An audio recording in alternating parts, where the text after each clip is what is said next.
The wind screams across the vast savanna, bending tall grasses into waves of gold beneath the burning sun. A clan of Australopithecus moves low to the earth, their bodies lean and tense every step, a calculation against the open sky. They carry no walls, no roofs, no shelter, but their own skin. Here, in this world without refuge, existence is a daily clash with the elements. What would humanity have become if no one had ever learned to build a shelter? Could flesh alone withstand the storms of time? Or would survival itself reshape destiny? The story begins in motion, mothers clutching their young against the biting wind, hunters dragging a freshly felled gazelle across uneven ground, elders searching for herbs among the rocks. Above them, dark clouds gather with a restless fury. Without caves to retreat into, without branches lashed into huts, the clan has only themselves and the open earth. Rain begins to fall heavy and cold, each drop stinging like stone against bare skin. The group huddles together instinctively, bodies pressed tight, their collective warmth, the only shield they have. Children cry in silence, eyes wide at the endless sky that offers no mercy. As the storm intensifies, a new danger arrives. From the edge of the savanna, the silhouette of hyenas emerges, drawn by the scent of blood from the gazelle. Their laughter pierces the thunder, a mocking call that twists into the hearts of the clan. The hunters raise their crude stone tools, sharpened flakes of obsidian, rough clubs of bone. They form a circle around the carcass, pushing the women and children into the center. Lightning rips the sky apart, illuminating two worlds, colliding hunger against hunger, survival against survival. The clash erupts in chaos. Hyenas lunge teeth, gnashing eyes burning with hunger. The hunters thrust forward stones, striking against snarling flesh-bone clubs cracking in desperate arcs. Mud churns beneath their feet as the rain pounds harder, each strike a gamble between triumph and death. A young hunter is pulled down, his scream swallowed by thunder. But another leaps upon the hyena's back, driving stone into hide again and again, until the beast collapses. The clan roars not in victory, but in the primal rage of existence. The hyenas retreat, leaving behind the storm and the carcass. But the cost is heavy.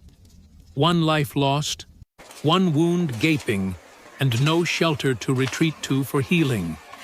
They drag the injured toward a cluster of trees, pressing leaves against wounds, grinding roots into paste to stop the bleeding. The night descends, and the rain turns to icy mist. The clan curls together at the base of the trees, shivering as cold seeps into bone.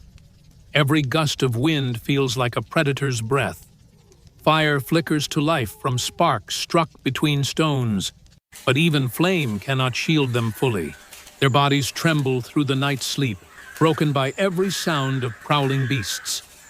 Dawn rises over a battered group, their gazelle half-eaten, their spirits heavy. Yet they rise.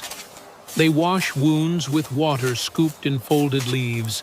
They chew bitter herbs to dull the pain. They tighten together in unity. In a world without shelter, their strength is not in walls of stone or branches, but in the unbroken circle of their tribe.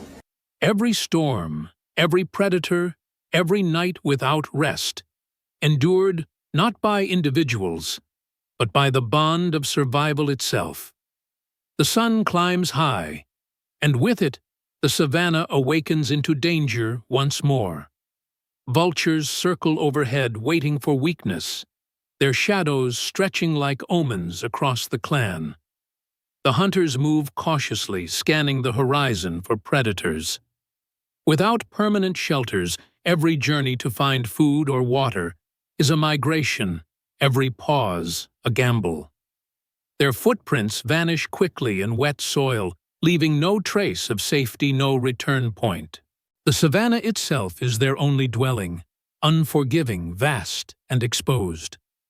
By midday, the heat bears down with merciless intensity. The clan drifts toward the river, where crocodiles bask unseen beneath the surface. The elders lead the way, breaking reeds and scattering herbs into the water, as warnings hoping to mask their movements. They crouch at the edge, dipping leaves folded into makeshift cups, passing precious water from hand to hand. Children slurp greedily, their cracked lips softened for a moment. But danger lurks even here. A sudden splash erupts. The dark shadow of a crocodile lunges jaws wide. Screams echo, and one hunter leaps forward with a stone axe, slamming it against the reptile's snout. Another drives a sharpened branch into its side. Water churns red and brown until the beast retreats wounded, slipping back into the depths.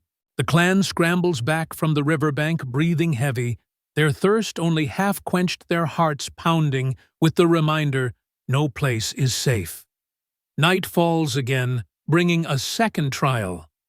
This time it is not a storm, but fire, wild, untamed, racing across the grasslands from a distant lightning strike. Flames roar like beasts devouring dry brush, surging closer with terrifying speed. The clan has no hut to shield them, no cave to hide inside. Their only choice is movement. Mothers clutch their young and run, hunters beating a path through tall grass, with branches smoke burning their lungs. Sparks rain down upon their skin, and the heat lashes at their backs. One stumble, one misstep, and the fire will swallow them whole. Through the chaos, they find a shallow ravine, the earth damp with lingering rain.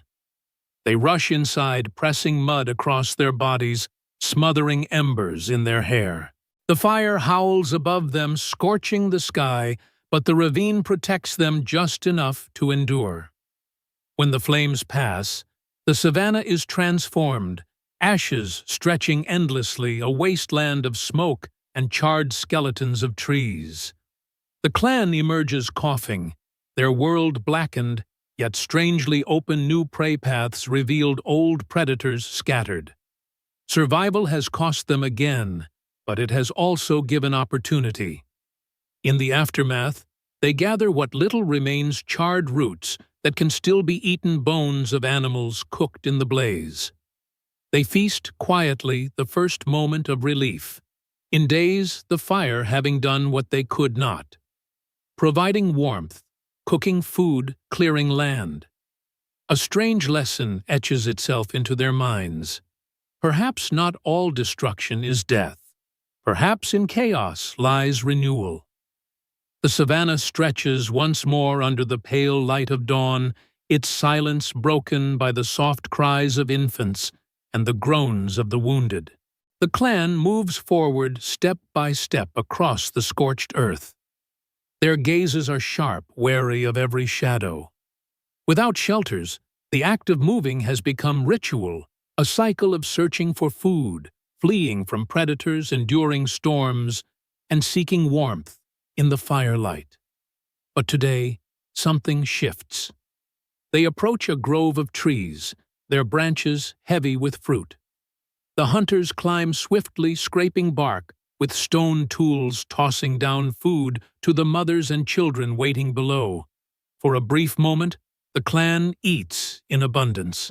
Children laugh as juice drips down their chins, a rare sound of joy piercing through the constant tension. Yet even this moment carries risk. From the shadows beyond the grove, another clan appears, faces painted with ash, their bodies lean and fierce. They too seek the fruit. And in this world of scarcity there is no sharing. The confrontation brews like a storm. Both groups shout in gestures, muscles flexing, stones raised. For a moment, it seems blood will spill. But then, from above, an eagle screeches, and all eyes turn skyward. The rival clan hesitates, then retreats into the horizon, leaving behind silence, heavy with unspoken relief. No blows exchanged yet. The weight of conflict lingers, a reminder that in a world without walls, humans themselves can become the greatest predators of all. As night descends, the clan gathers once more around a modest fire. They press close, their bodies forming the only barrier against the vast emptiness. A mother hums softly, not in words, but in rhythm, a pulse of comfort that settles the children into sleep. Hunters tend the fire, feeding it with dried branches, sparks dancing like stars fallen into their hands. The flames flicker against their faces, casting them as figures of myth beings who endure without roofs, without caves, who carve existence only from flesh, fire, and bone. The elder, his hair silvered by ash, and years kneels by the wounded hunter.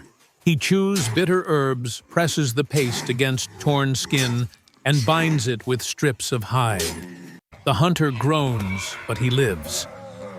The clan exhales together, their shared relief more powerful than any wall of stone.